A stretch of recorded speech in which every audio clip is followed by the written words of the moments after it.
L'autre jour, un employé du service livraison d'un grand magasin de bricolage dans la région parisienne qui m'a aidé à mettre un colis dans ma voiture m'a demandé si je la vendais. J'ai dit non, malgré ses 299 000 km, je ne la vendais pas. Alors le type a acheté un coup d'œil sur le pare-brise et il m'a dit, vous savez qu'en 2019, le contrôle va être tellement dur qu'elle va vous coûter hyper cher cette voiture. Ça vaudra pas le coup. Je vous dis ça comme ça.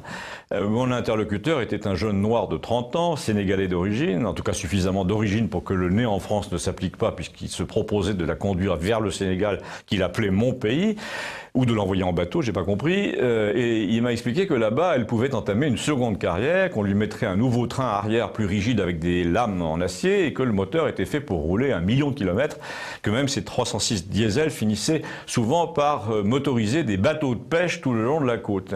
Il avait l'air de déplorer la folie des contrôles techniques en Europe, tout en ajoutant, on va quand même pas se plaindre, vous contribuez à alimenter l'Afrique, et il m'a dit d'ailleurs que c'est pas d'hier, mon père, me disait-il, achetait des Peugeot à un chauffeur d'ambassade. Il m'a expliqué la comédie. Le réseau diplomatique français avait souvent des Peugeot tout autour de la Méditerranée et ces Peugeot étaient changés tous les 2 ou 3 ans, 40 000 km environ. Oui, parce qu'un consul de France, et là c'est moi qui parle, ça change de voiture après 40 000. Vous, la vôtre, elle va jusqu'à 200, mais le personnel diplomatique, lui, ne roule pas dans n'importe quel véhicule. Donc il remet régulièrement en vente les anciennes voitures des postes diplomatiques. Mais où? Eh ben, auprès des agents du réseau, par exemple, en plaçant une annonce administrative sur un panneau de l'ambassade, mais en l'affichant tout à fait légalement, mais parmi des dizaines d'autres feuilles, ou sur un panneau peu visible, ou dans un coin du site internet, le but du jeu étant d'éviter qu'il y ait des enchères. Pourquoi? Eh ben, parce que, passé le délai fixé pour le plus offrant, la voiture est attribuée au premier offrant.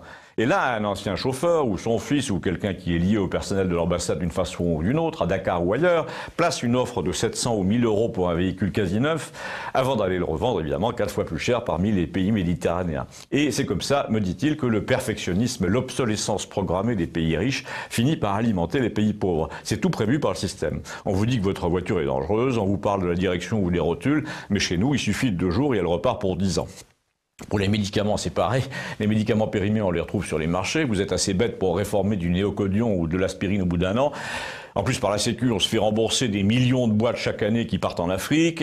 Au Sénégal, en ce moment, vous avez même des retraités français qui viennent s'installer exprès, pas seulement à cause du climat ou du coût de la vie, mais parce que personne ne vient les ennuyer avec des règles tout le temps pour l'habitat, l'assurance, etc. Ils disent que la France, en ce moment, est occupée par l'épice roi, et ils ont raison. Et il a conclu, ce jeune homme, alors vous me la vendez cette bagnole? Je lui ai répondu que non, que j'irais la vendre en Roumanie, ça me paierait le billet de retour. Et il m'a dit, avec cette espèce d'ironie théâtrale dont font preuve les Africains à notre égard, et je vous fais pas l'accent parce que désormais c'est la correctionnelle, là mon ami, je vois que vous avez tout compris. En fait, le vrai problème, c'est de savoir quand le reste du pays va comprendre. Si vous avez une conclusion voisine, faites-m'en part, et si vous voulez signaler ce billet à des amis, retrouvez-le sur la chaîne Campagnol TVL. Merci.